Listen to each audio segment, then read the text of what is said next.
జయ శ్రీమన్నారాయణ. నమశాంతాయ ఘోరాయ మూఢాయ గుణధర్మిణే నిర్విశేషాయ సామ్యాయ నమో జ్ఞానఘనాయ చ. పరమాత్ముడు సత్వరజస్తమో గుణాత్మకమగు తన మాయాశక్తియందు ప్రకటమై సత్వగుణాధిక్యముచే శాంతుడుగను, రజోగుణాధిక్యముచే ఘోరుడగను, తమోగుణాధిక్యముచే మూఢుడుగను భాసించినను ఆయన యొక్క ఏకరసమగు జ్ఞానస్వరూపమునందు భేదములు లేవు. సర్వమునందు సమానముగా సత్తాస్ఫూర్తుల రూపముగా ప్రకటమయ్యే ఆ పరమాత్మునకు అనేక నమస్కారములు. 8th Canto 3rd Chapter 12th Prayer. భగవద్బంధువులారా, Srimad Bhagavata తత్వదీపిక 4వ స్కందము 14వ పాడ్కాస్ట్లో స్వాగతం.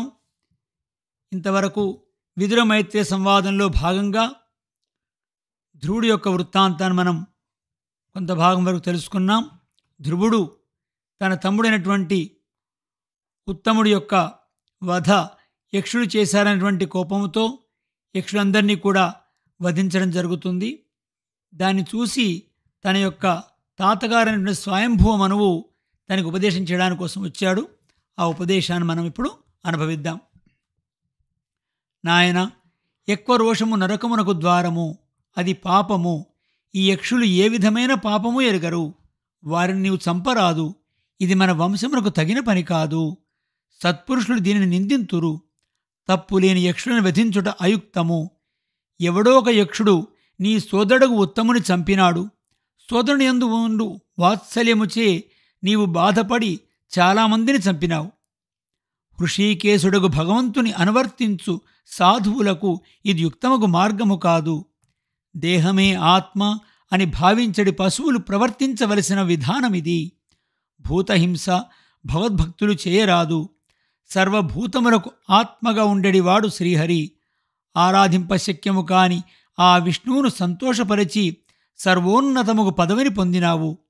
నిన్ను హరిభక్తులందరూ భాగవతోత్తముడుగా భావింతురు. సత్పురుషుల ఆచరణమును దిద్దవలసిన నీవు చేరాని దోషమును చేసినావు. భగవద్భక్తికి భూతద్రోహము కంటే శత్రువు లేదు. తప్పు చేసిన వారిని ఓర్పుతో క్షమించవలెను. ఇతరులకు దుఃఖము కలిగినప్పుడు కరుణతో సహింపలేక బాధపడవలెను. సకల ప్రాణులను తన శరీరమును ఎట్లు ప్రేమతో చూచుకొనునో అట్లు ప్రేమతో చూడవలెను. సకల శరీరములోనూ జ్ఞానమే ఆకారముగా గల జీవుడు ఉన్నాడని సమభావముతో చూడవలెను. దేహము వేరుగా ఉన్నను ఆ భేదమును పరిగణించి తారతమ్య బుద్ధితో చూడరాదు. ఇట్లు ప్రవర్తించిన నాడు సర్వాత్మకుడగు భగవానుడు అనుగ్రహించును. సర్వాత్మకుడగు భగవానుని ఉపాసించిన పురుషుడు జీవించి ఉండగానే ప్రకృతి వశముచే కలుగు క్రోధము మొదలగు దోషములు తొలగిన వాడగును. శరీరమును వీడిన తరువాత మోక్షమునంది నిరతిశ ఆనందరూపమగు ఆ బ్రహ్మమును పొందును. తత్వమును ఎరింగిన వారు రోషముతో ఇట్టి పనిని చేయరు. పురుషుడు గాని స్త్రీ గాని పంచభూతములలో తయారైన దేవ మనుష్యాది శరీరముతో కూడి ఉండును. స్త్రీ పురుష శరీరధారులు అన్యోన్యము కలియుటచే సకల ప్రాణిజాతము పుట్టుచున్నది. ఆ పంచభూతాత్మకమగు 2 శరీరముల సంబంధముచే ఏర్పడిన ప్రాణి సమూహము అంతయు పంచభూతాత్మకమే. వీటికి అన్నిటికీ కారణము పరమాత్మచే అధిష్ఠింపబడిన ప్రకృతి అందలి సత్వ రజస్తమో గుణముల తారతమ్యమే సృష్టిస్థితి లయములు జరుగుటకు కారణము. రజోగుణము పెరిగి సత్వము తమస్సు తగ్గినప్పుడు సృష్టి జరుగును. సత్వము పెరిగి రజస్తమస్సులు తరిగిన నాడు సృష్టింపబడినది పదిలముగా నిలుచును. తమోగుణము పెరిగినప్పుడు లేకుండా పోవును. పురుషుడు అనగా ఈశ్వరుడు. సత్వాదిగుణ సంబంధము లేనివాడు. అతడు నిమిత్తమాత్రుడై ఈ ప్రకృతితో చేరి ఉండును. సుఖ దుఃఖ తారతమ్యమునకు దేవమనుష్యాది శరీర భేదమునకు కర్మయే కారణము. ఈశ్వరుడు చూచుచూ దాని నడిపించుచుండును. సూదంటురాయి దగ్గరగానున్నచో ఇనుములో కదలిక కలిగినట్లు ఈశ్వరుడు దగ్గరగానుండగా అవ్యక్తమైన ప్రధానము దాని కార్యమైన మహత్తత్వం మొదలగు వ్యక్తము ప్రవర్తించుచుండును. ప్రకృతి ఈశ్వరునకు శరీరం వంటిది. అలా అగుటచే మారునది శరీరమే అయినను అతడే మారినాడని అనుకొనుటకు అవకాశమున్నది. శరీరము మారిన నాడు లోనున్న వానిని మారినాడు అందుము కదా. బాల్యముతోనున్న శరీరము యవ్వనమును పొందినప్పుడు బాలుడు యువకుడు అయినాడందురు.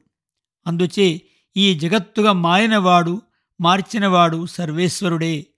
దేవ మనుష్యాది భిన్న భిన్న దేహములు పొందుటకు గాని వారికి సుఖదుఖములు కలుగుటలో గాని ఈశ్వరుడు కారణము కాదు, వారి కర్మయే కారణము.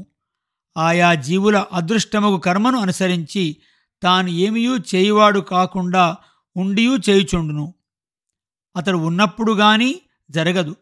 కనుక శరీరం మారుటకు జీవుడు సుఖదుఖములు అనుభవించుటకు కూడా అతడు ఉండుట కారణము కనుక అతన్ని కర్త అందురు. కాని అతడు చేయువాడు కాదు. జీవుడు తన కర్మానుగుణముగా దేహములలో తారతమ్యమును సుఖదుఖములను పొందుచుండును.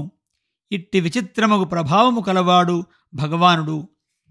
నీ సోదరుని చంపినవాడు ఎవడు, చంపబడినవాడు ఎవడు అనున్నది తత్వం ఎరిగిన నాడు నీకు తెలియను. కాల శరీరకుడుగా పరమాత్మ ఉండును. అతడు ఆయా కాలములలో తండ్రి ద్వారా పిల్లలను పుట్టినట్లు చేయును. మృత్యువు ద్వారా ఆ సమయం వచ్చినప్పుడు చనిపోవునట్లు చేయును. అతడు పుట్టుక లేనివాడు, నాశనము లేనివాడు, అతడు అంతము లేనివాడు. ఈశ్వరుడు చంపినవాడు కాని యక్షుడు కాదు. చనిపోయినవాడు ఉత్తముడు కాదు.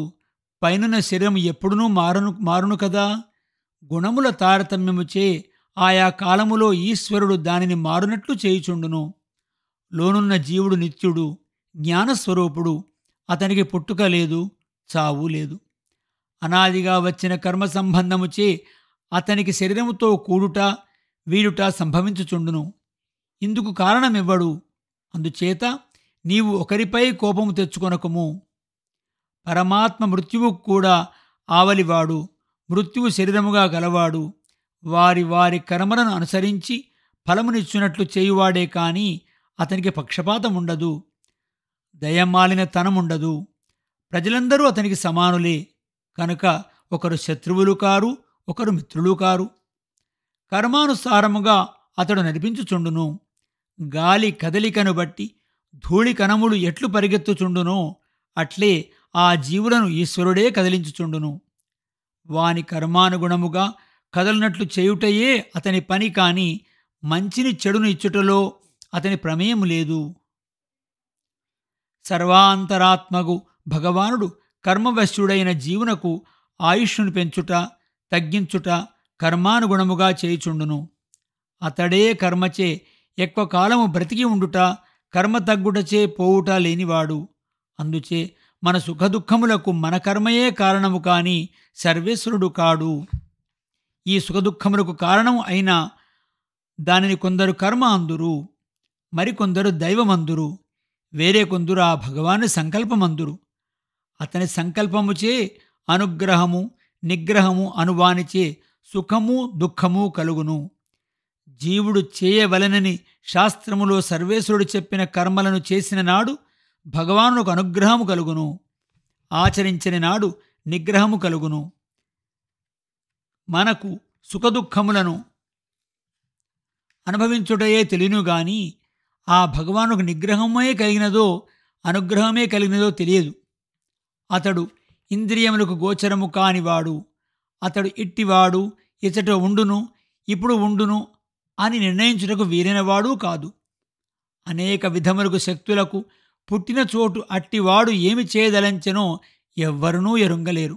కావున నాయనా, ఈ కుబేరుని అనుచరులు నీ సోదరుడుకు ఉత్తముని చంపినవారు కారు. కర్మాధీనమై సాగిడి ఈశ్వర ప్రేరణయే ఈ చావు పుట్టుకలకు కారణము. అతడే విశ్వమును సృజించును, అతడే కాపాడును, అతడే అంతమొందించును.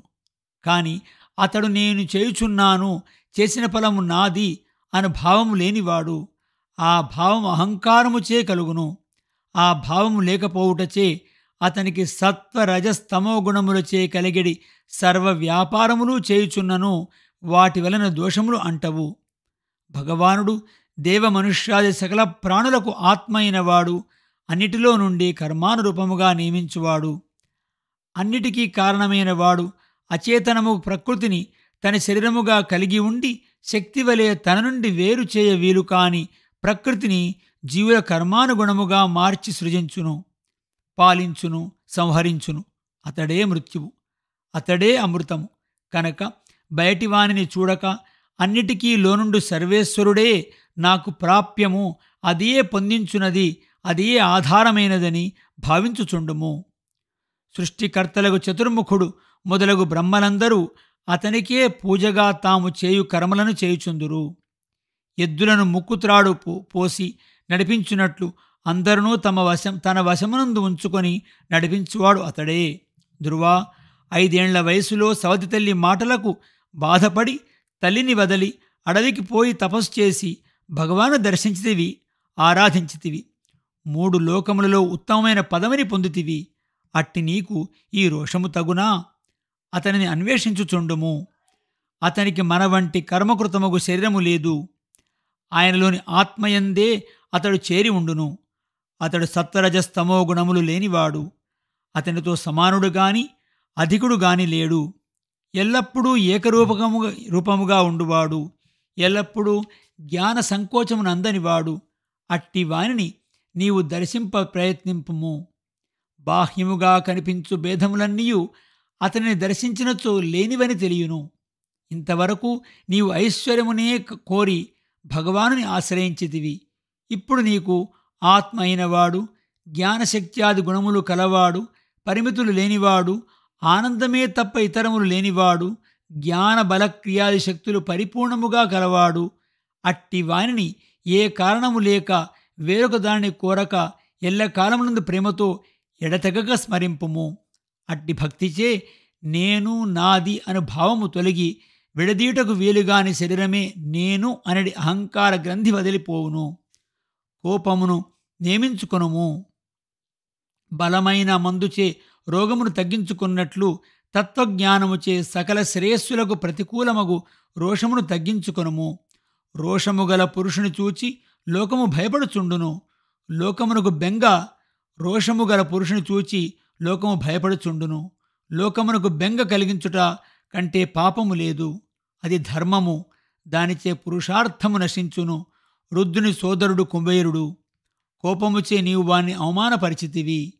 నీ సోదరుని చంపిన వానిని కుబేరుని జనమును చంపితివి. అతనిని వినయముతో అనునయించి అనుగ్రహింప చేసుకొనుము. మహాపురుషుల తేజస్సు వంశమును నాశనము చేయగలదు. ఈ విధంగా స్వయంభువ మనువు తన మనుమనికి ఉపదేశము చేసి అతడు నమస్కరింపగా ఆనందించి ఋషులతో తన పట్టణమునకు ఏగెను. దీని తర్వాత భాగం ఏమిటో మరొక పాడ్కాస్ట్లో మనం తెలుసుకుందాం. జై శ్రీమన్నారాయణ. అస్మద్గురుభ్యో నమః.